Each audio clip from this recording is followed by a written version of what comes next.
नमस्कार, आप सभी का स्वागत है यूपी टेट क्लास नंबर 5 में। और आज का क्लास है मैथ का। पिछला 4 वीडियो अगर आपने किसी भी रीजन से मिस कर दिया है तो चैनल पर जाएं और प्लेलिस्ट यूपी टेट 2023 के नाम से बनी है, उसको ओपन करें और वीडियो को देख सकते हैं। तो आज का जो क्लास है मैथ का है, तो कुछ मित्रों के लिए ये बहुत सरल भी हो सकता है और कुछ मित्रों के लिए ये कठिन भी सब्जेक्ट हो सकता है। तो मुझे दोनों को लेकर चलना है। तो जो तेज़ हैं वो इसको एक तरीके से टेस्ट सीरीज के रूप में रख सकते हैं अपने लिए, और जो अपने आप को थोड़ा असहज महसूस करते हैं गणित में, तो वो जो है उनके लिए कोई दिक्कत नहीं होगी। मैं उनको बेसिक से शुरू करूँगा, कोई दिक्कत नहीं होगी। तो चलिए, पहला क्वेश्चन आपके सामने है। आपके सामने ये छोटा सा सवाल है, फिर लिखा है के सरलीकरण से प्राप्त संख्या होगी। तो देखिए, इसको जो है मझला ब्रैकेट बोलते हैं और इसको जो है छोटा ब्रैकेट बोलते हैं। ये 2 है, फिर -1 है, घात, इसको घात भी बोलते हैं या पावर कहिए। तो -1, फिर ब्रैकेट बंद है, फिर मझला ब्रैकेट, फिर एक स्क्वायर दिया गया है, एक घात दी गई है -1 की। तो चलिए, इसको सॉल्व कैसे करना है देखेंगे। तो आपका सवाल यही है, इसको सॉल्व कैसे करेंगे। तो सबसे पहले हम लोग जो है छोटे ब्रैकेट को सॉल्व करेंगे। छोटे ब्रैकेट को कैसे सॉल्व करेंगे, लिखेंगे बराबर, फिर ये मझला ब्रैकेट लगाएंगे, फिर 2 माइनस पावर 1, फिर ये ब्रैकेट बंद कर देंगे, फिर इस ब्रैकेट को -1 लिखेंगे बाहर, ठीक। फिर उसके बाद अब इस मझले ब्रैकेट को हमें ख़त्म करना है। तो कैसे ख़त्म करेंगे, अब -1 और -1 को इसको हमें गुणा करना होगा। गुणा अगर आप लोग नहीं जानते हैं तो मैं बता दूं, ऋण 1 गुणे ऋण 1 बराबर होता है 1, ठीक है। आपका ऋण कहाँ चला गया, तो ऋण ऋण गुणे ऋण बराबर होता है धन। ये सब बेसिक चीज़ें हैं, आपको आना चाहिए। तो जब हम पावर का गुणा कर देंगे तो ये हो जाएगा कितना, ये हो जाएगा 2 घात 1, ठीक है। 2 का घात 1 मतलब 2 ही, चाहे इसको 2 का घात 1 लिखिए या फिर आप अब इसको लिख सकते हैं 2। तो इस तरीके से आपका आंसर आया 2।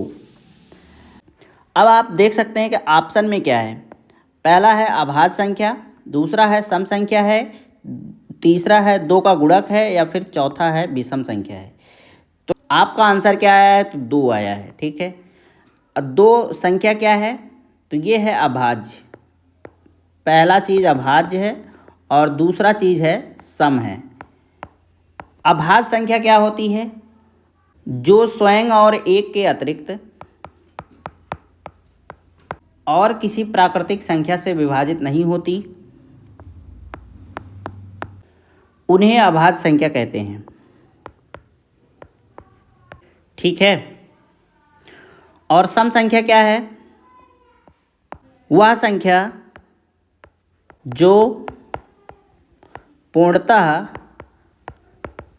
या पूरी तरह 2 से विभाजित हो जाए, मतलब कट जाए, उसे सम संख्या कहते हैं। तो अब आप अभाज्य और सम संख्या के बारे में अच्छे से जान गए हैं। तो कहने का मतलब ये 2 जो है आपका अभाज्य भी है और सम संख्या है, कहने का मतलब ए भी सही है और बी भी सही है।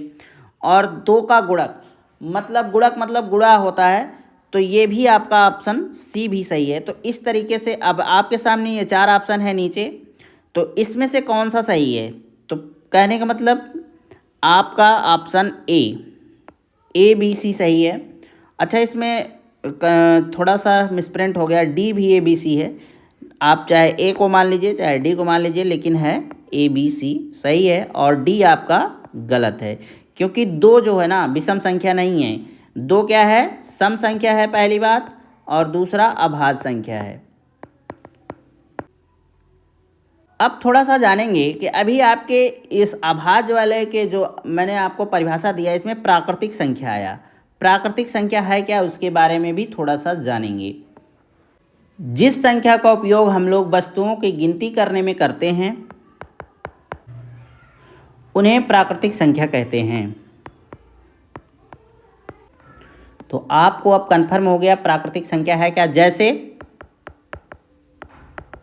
1 2 3 4 5 6 7 8 9 अनंत तक।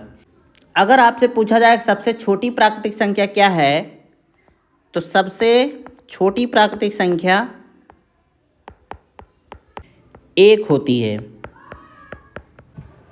और अगर आपसे पूछा जाए कि सबसे बड़ी प्राकृतिक संख्या क्या होती है, तो भाई सबसे बड़ी प्राकृतिक संख्या कोई भी नहीं होती है। प्राकृतिक संख्याएं अनगिनत या अनंत हैं, इसमें कोई बड़ी प्राकृतिक संख्या नहीं होगी। और एक चीज़ आपके जानने लायक है कि ज़ीरो जो होता है, ज़ीरो प्राकृतिक संख्या नहीं है। हम लोग बहुत कन्फ्यूज होते हैं। आप जान लीजिए कि ज़ीरो जो होता है प्राकृतिक संख्या नहीं होती है। तो दोस्तों ये था पहले क्वेश्चन का पूरा डिटेल। मैं आशा करता हूँ कि आपको ये क्वेश्चन अच्छे से समझ में आया होगा। अब देखेंगे अगला क्वेश्चन। एक बहुभुज के अंतः एवं बाह्य कोणों का अंतर 60 डिग्री है, तो बहुभुज में भुजाओं की संख्या क्या है। तो दोस्तों सबसे पहले तो हम यही जानेंगे कि बहुभुज होता क्या है। बहुभुज का अर्थ होता है अनेक भुजाओं वाली आकृति। ठीक है, अब हम लोग चलेंगे सवाल की तरफ। पहली बात, इसमें आप क्वेश्चन को ध्यान से देखिए।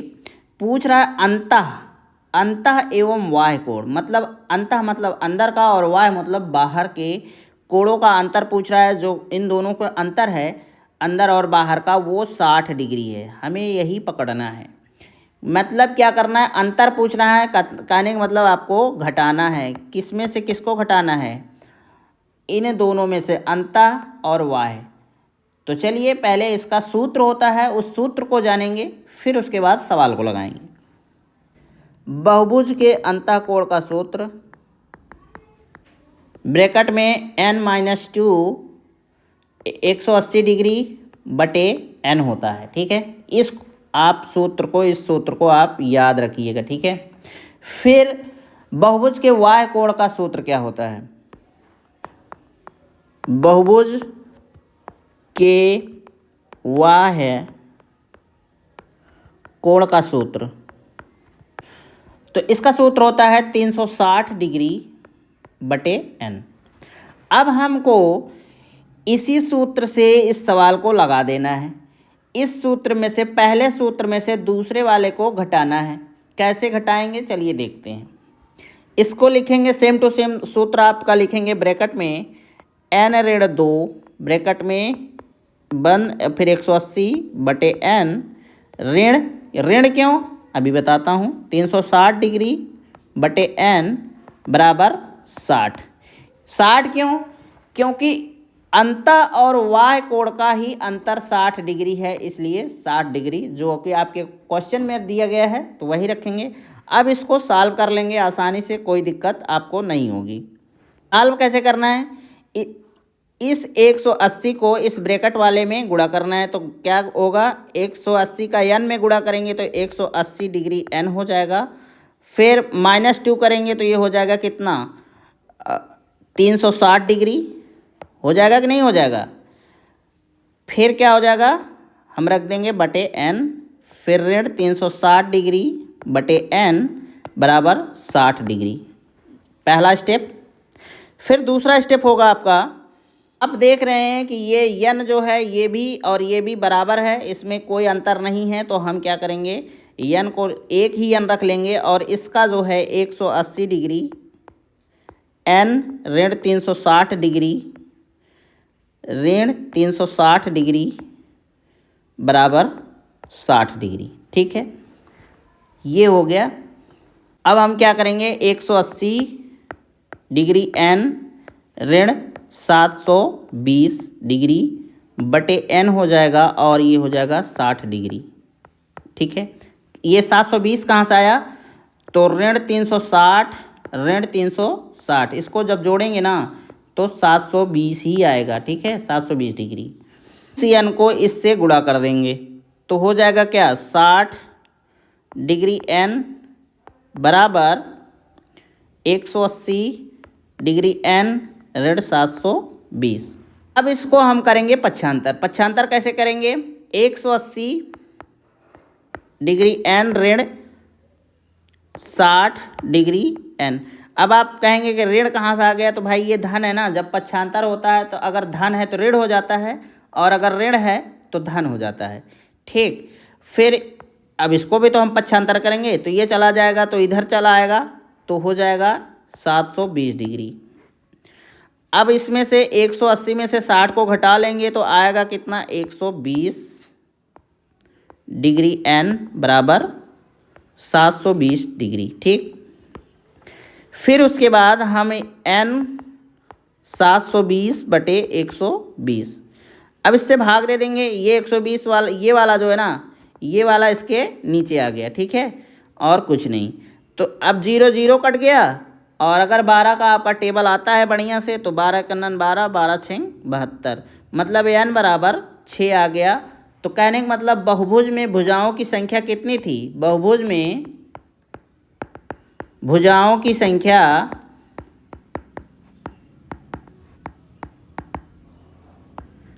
बराबर 6 है।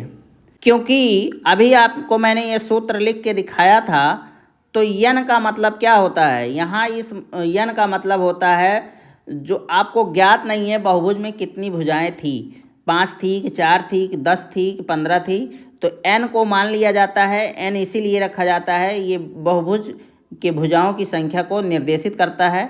तो यन आपका निकल आया, कहने का मतलब हुआ कितना कि यन बराबर 6 आ गया। कहने मतलब बहुभुज की संख्या कितनी है? 6 है।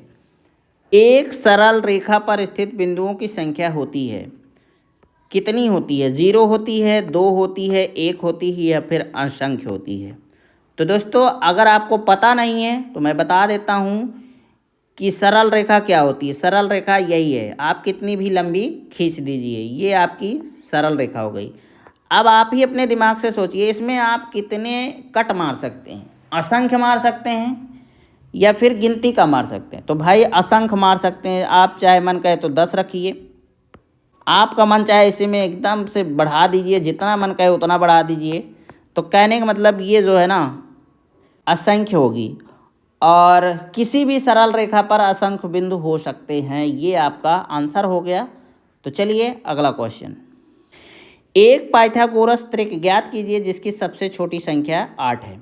तो आपके सामने ये ऑप्शन है, सब में 3 3 भुजाएं दी गई हैं। आपको चेक करना है कि कौन सी ऐसी डिजिट होगी जो आपका त्रिक बना दे। ठीक है, और त्रिक बनाने का नियम क्या है? तो पहली बात तो आप जान लीजिए, इस तरीके का अगर सवाल आता है तो आपको एक परिभाषा याद होनी चाहिए। वो क्या है? दो छोटी संख्याओं के वर्गों का योग शेष तृतीय संख्या के वर्ग के बराबर होती है। तृतीय कहिए या तीसरी कहिए, ठीक है, तीसरी संख्या के वर्ग के बराबर होती है। तो ये जो आपको 4 ऑप्शन दिए गए हैं, इसी के माध्यम से ये सवाल लगेगा। पहला अगर हम देखें तो ए को लीजिए, पहला ऑप्शन ए को रखते हैं। ठीक है, इसमें कितनी संख्या है? 8 है, 15 है और 17 है। तो सबसे बड़ी ये वाली संख्या है, और ये छोटी है। तो क्या कहा गया है? दो छोटी संख्याओं के वर्गों का योग। तो पहला इसका वर्ग क्या हो जाएगा? 8 का धन फिर 15 स्क्वायर बराबर 17 स्क्वायर। ठीक है, इन सबको वर्ग कर लेंगे। 8 का स्क्वायर होता है 64, और 15 का स्क्वायर होता है 225, और 17 का होता है 289। अब तो हमने वर्ग कर लिया, इनके बताए अनुसार हमने वर्ग कर लिया। अब हमको जोड़ना है, योग करना है। तो अगर इसको हम जोड़ेंगे सवाल को, तो 4 और 5 हो जाएगा 9, 2 और 6 हो जाएगा 8, और ये हो जाएगा 289 बराबर 289। कहने का मतलब मित्र, ये सवाल आपका यही ट्रिक बना रहा है। ठीक है, यही पाइथागोरस ट्रिक को फॉलो कर रहा है। अब देखिए ऑप्शन दिया गया है, तो मैं आपको और भी ऑप्शन करके दिखाऊंगा। अब बी ऑप्शन को लेंगे। बी ऑप्शन में आपके है 8, 9 और 10। तो 8 स्क्वायर 9 स्क्वायर बराबर 10 स्क्वायर। 8 अठाई 64 हो गया, 9 9 81 हो गया और ये 10 धामा 100 हो गया। ठीक है, अब इसको जोड़ेंगे तो 4 1 5 हो जाएगा और 8 6 14 हो जाएगा और ये हो जाएगा 100। कहने का मतलब ये त्रिक को फॉलो नहीं कर रहा है, पाइथागोरस त्रिक को फॉलो नहीं कर रहा है। सी वाला देखिए, 8 है, 64 है और फिर 512 है। 8 का स्क्वायर करिए, 64 का स्क्वायर करिए और 572 का भी स्क्वायर करिए। ये क्वेश्चन बड़ा होने वाला है, तो चलिए मैं दिखाता हूँ। 8 टाई 64 और 64 का वर्ग हो जाएगा 4096, मतलब 4096 बराबर इसका 512 है। ये 512 का स्क्वायर हो जाएगा 26, 21 और 44। ठीक है, तो कहने का मतलब अब इसको अगर हम जोड़ लें तो 4160 होगा और ये हो जाएगा 26, 21, 44। तो इसको फॉलो नहीं कर रहा है, तो कहने का मतलब ये गलत है। अब डी को ले लीजिए। डी में क्या क्या है, 6 है, 8 है और 10 है। तो 6 का स्क्वायर 8 का स्क्वायर बराबर 10 का स्क्वायर। तो 6 का स्क्वायर 36, 8 का स्क्वायर 64 और 10 का स्क्वायर 100। तो 36 और 64 को जोड़ेंगे तो 100 आएगा बराबर 100। कहने का मतलब ये जो है ना, ये पाइथागोरस त्रिक को फॉलो कर रहा है। लेकिन आपसे पूछा क्या गया है, आपसे पूछा गया है जिसकी सबसे छोटी संख्या 8 है। ठीक है, तो हम सबसे छोटी संख्या के हिसाब से चलेंगे।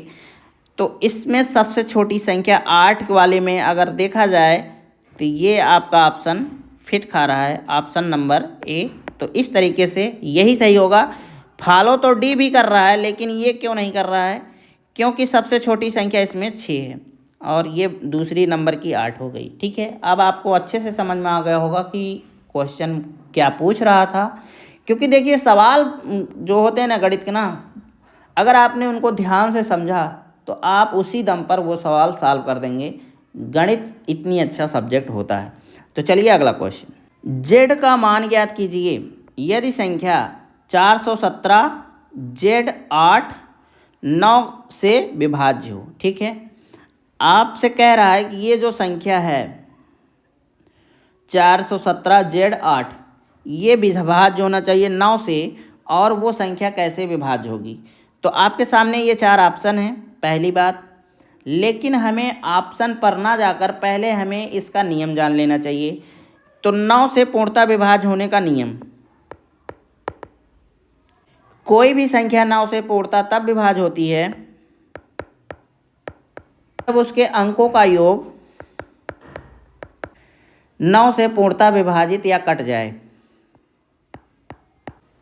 तो मैंने आपको ये फार्मूला दे दिया। अब ये क्वेश्चन आप खुद अपने आप सॉल्व कर सकते हैं, लेकिन हम लोग सॉल्व करेंगे। ये लिखा है 417 जेड 8, तो इसको हमें पहले जोड़ना है इन संख्याओं को। अगर 9 से कट जाता है तो जान लीजिए आपका सवाल सही है। तो पहला संख्या है 4, दूसरा संख्या है 1, फिर तीसरी संख्या है 7, चौथी संख्या है जेड, पांचवी संख्या है 8। ठीक है, अब इनको जोड़ लीजिए।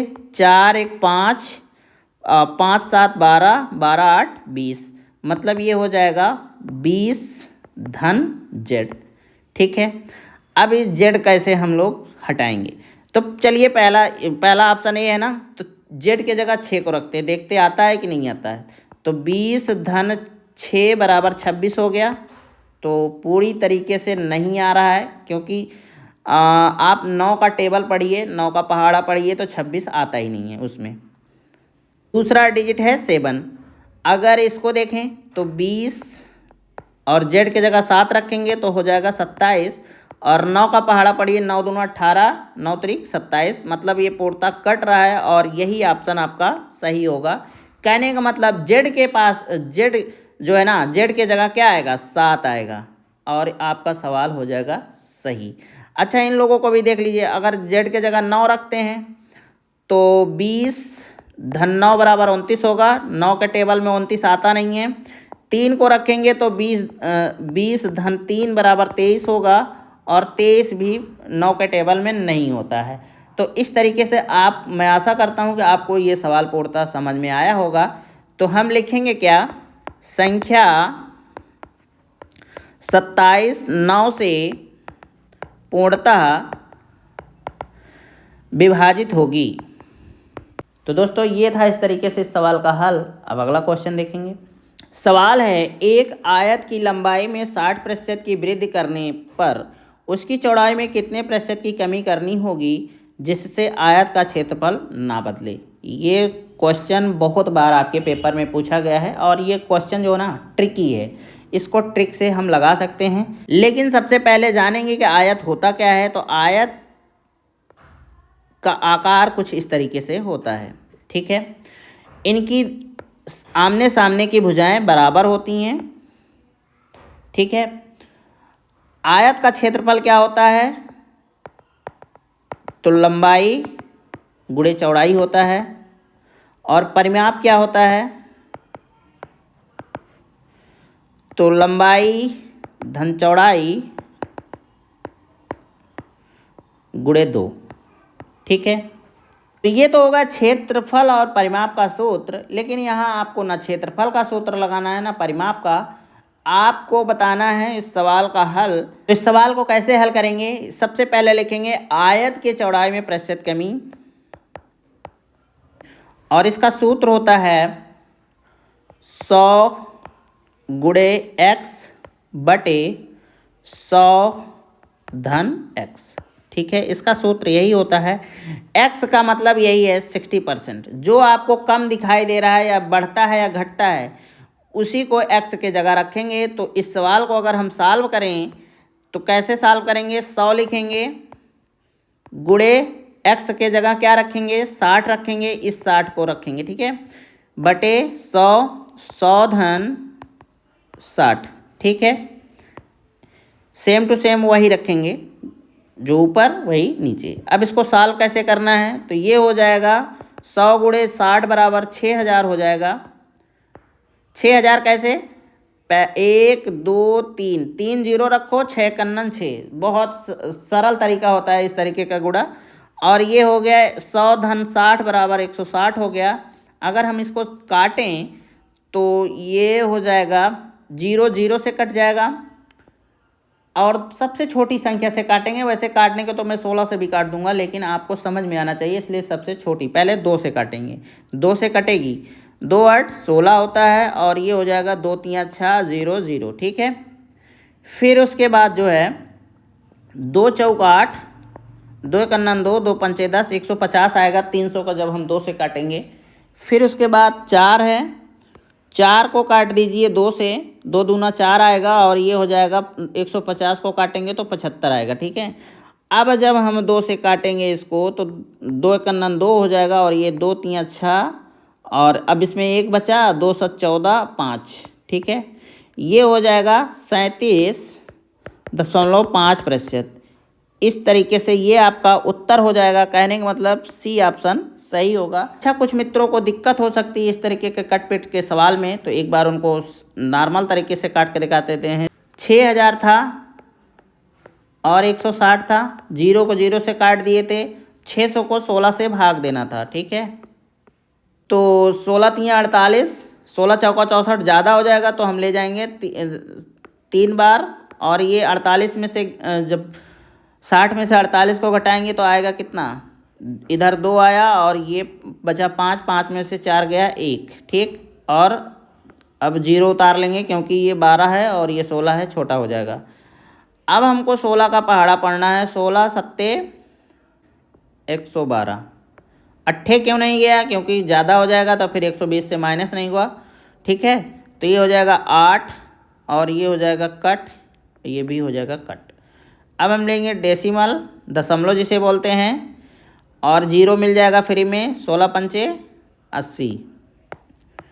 तो आशा करते हैं कि आपको अब समझ में आ गया होगा। मैंने बेसिक तरीका भी बताया आपको। अगला क्वेश्चन, 2018 में अमित का वेतन 1,26,500 है। वर्ष 2016 से उसका वेतन जो है प्रति वर्ष क्रमशः 10% व 15% बढ़कर 2018 के वेतन तक पहुंच गया।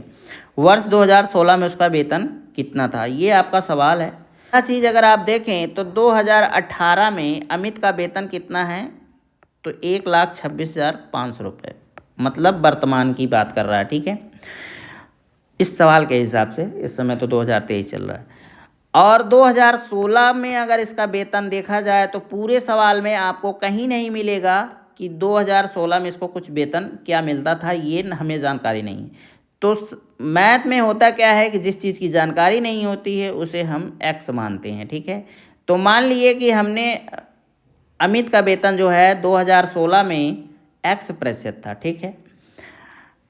तो अब हमें कोई दिक्कत ही नहीं होगी। हम क्या करेंगे, x गुणे 110/100 गुणे 115/100 बराबर 1,26,500।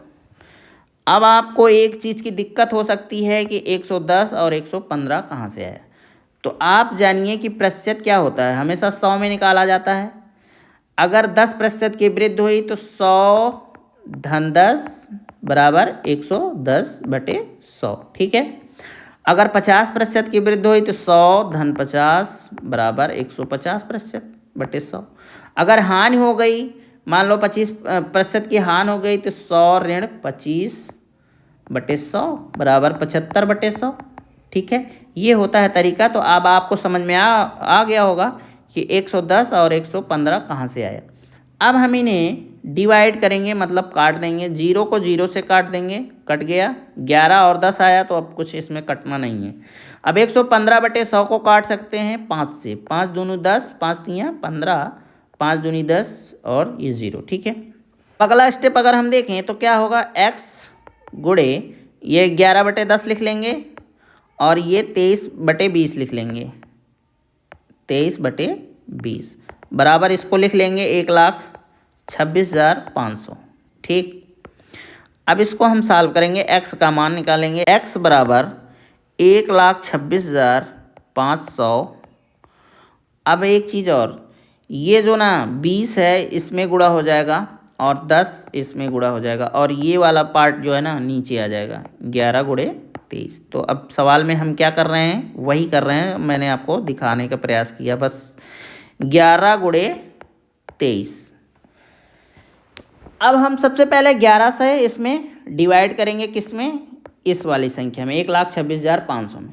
अगर हम 1,26,500 में डिवाइड करेंगे ना, तो मैं आपको सरलता के लिए कर दे रहा हूँ और तो बहुत सरल है। 11 कन्नन 11 हो गया, 1 6, 11 कन्नन 11 हो गया। अब आया 5 और ये 5 उतार लेंगे क्योंकि फिर 11 पचे 55 आया और ये 00 ऐसे रख लेंगे, ठीक है।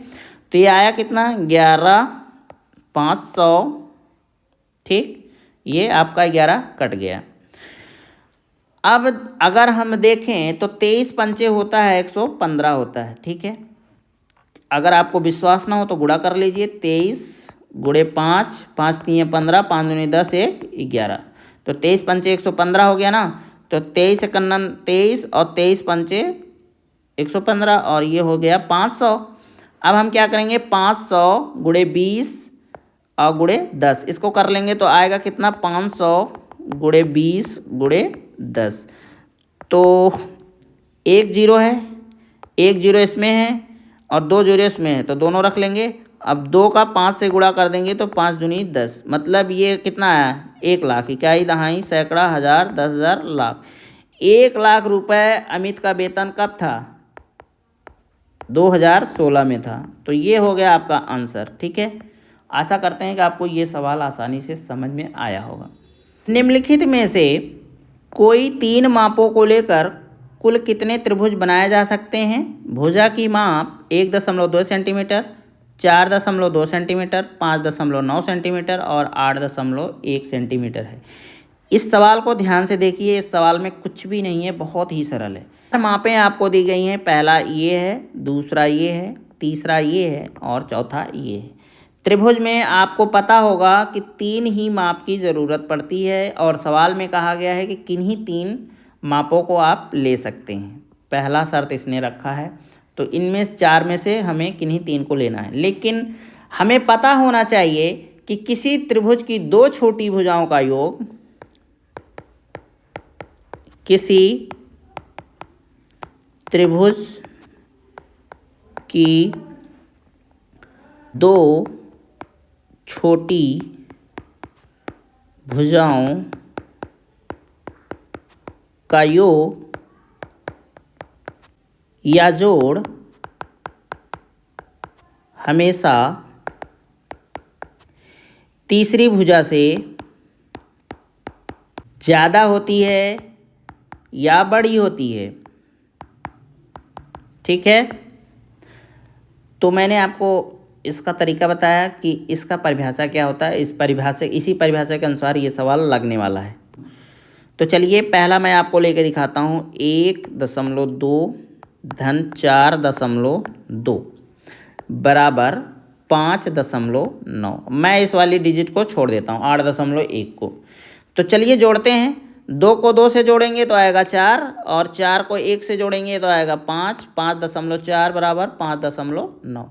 तो तीसरी संख्या क्या कहा था कि छोटी हो जाएगी इन दोनों के अपेक्षा जब जोड़ देंगे। तो ये खुद ही छोटी है, ये 5.4 है और ये है 5.9। तो इस तरीके से ये भाई नहीं होगा।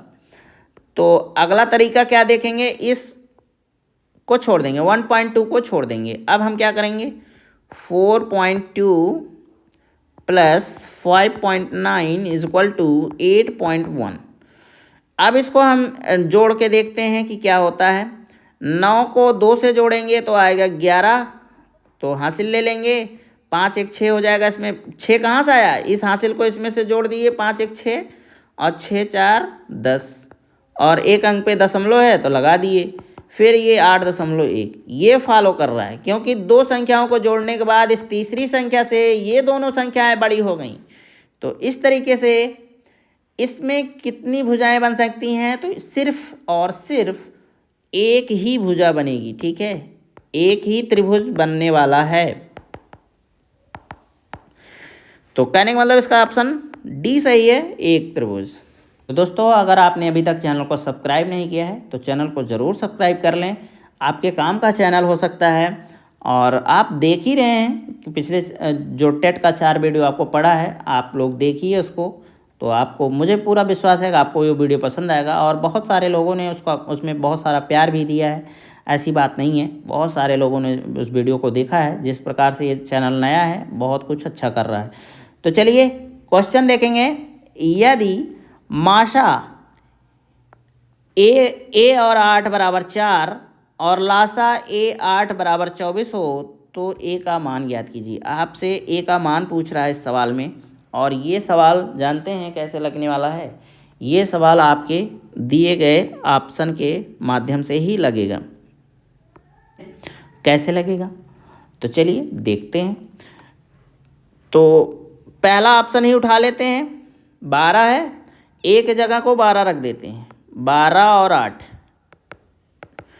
तो 12 और 8 का लासा क्या कह रहा है। तो अगर इसको हम गुणनखंड बेस से इस सवाल को हल करेंगे तो पहले हम लासा निकाल लेते हैं। 2 दूना 4 और 4 तियाँ 12। इसका 12 का गुणनखंड ये होगा, और 2 8 का होगा 2 गुणे 2 गुणे 2। ठीक है, अगर लासा देखें तो क्या होगा, 2 हो जाएगा पहला, गुणे 2, फिर गुणे 2 गुणे 3। 2 दूना 4 दूनी 8, 8 त्रिक 24। तो भाई ये तो हो गया लासा। ठीक, और आया भी है 24 लासा। अब मासा की बात कर लें। 12 और 8 का अगर मासा निकालें तो गुणनखंड तो वही होगा। मासा में होता क्या है कि दोनों जो होती हैं डिजिट उभयनिष्ठ होनी चाहिए, मतलब दोनों में समान होनी चाहिए। तो समान कौन सा है, पहला वाला ये मिल गया जोड़ा, और दूसरा जोड़ा ये मिल गया। तो 2 गुणे 2 यही 2 जोड़ा है। तो 2 दूना 4, ये 3 और 2 को छोड़ देंगे क्योंकि इसका कोई जोड़ा नहीं। तो मासा भी आ रहा है 4। ठीक है, तो इस तरीके से आपका ये ऑप्शन ही सही है और यही इसका आंसर होगा। लेकिन अभी हम आपको संदेहों को दूर करने का प्रयास करेंगे। बी ऑप्शन को भी लेंगे, सी को भी लेंगे और डी को भी लेंगे। तो चलिए बी ऑप्शन को लेकर मन की शांति करते हैं। अब एक जगह 14 रखेंगे और 8 है ही, तो पहले इसका क्या निकाल लेते हैं, लासा निकाल लेते हैं। 14 का गुणनखंड होगा 2 गुणे 7, 2 7 14, और 8 का 2 दूना 4 दूनी 8। अब भाई हमने क्या निकालने के लिए कहा था, लासा। तो पहला हो गया 2, फिर 2, फिर 2, फिर 7, 2 दूना 4 दूनी 8 7 56, ये लासा हो गया। ठीक है, लघुत्तम समापवर्तक। अगर इसी का हम मासा निकालें तो मासा में भाई सिर्फ एक ही जोड़ा है और इसका मासा क्या होगा, तो 2 ही होगा। तो इस तरीके से ये मेल नहीं खा रहा है और ये है बी वाला ऑप्शन गलत। अब सी को देखिए, क्या है, 8 है और एक जगह भी 8 है, तो 8 2 दूना 4 दूनी 8, 2 दूना 4 दूनी 8। लासा अगर लें तो भाई इसका लासा भी 8 ही होगा। ठीक है, और अगर मासा लें तो मासा भी 8 ही होगा। तो इस तरीके से ये भी इसको फॉलो नहीं करता है। और डी को अगर लेके देखें तो 10 और 8, तो पहले लासा ले लेते हैं। तो 2 पंचे 10 और 2 दूना 4 दूनी 8। तो अगर इसमें लासा लें तो 2 पहला हो गया 2, फिर 2, फिर 2, फिर 5, तो 8 पंचे 40। इस तरीके से लासा इसका 40 हो जाएगा। और अगर मासा की बात करें तो सिर्फ और सिर्फ 2 होगा। ठीक है दोस्तों, इस तरीके से आज का वीडियो समाप्त होता है। आप अपना सजेशन दे सकते हैं हमें। अगर किसी प्रकार का सुझाव है, कोई शिकायत है, वो कमेंट बॉक्स में आपका स्वागत है। और अगर आपने चैनल को सब्सक्राइब नहीं किया है तो मित्रों चैनल को सब्सक्राइब करिए और इस चैनल को सपोर्ट करिए। आप लोगों के लिए ही ये चैनल बनाया गया है। तो चलिए जल्द ही आपको अगले वीडियो में मिलेंगे। तब तक के लिए नमस्कार, जय हिंद।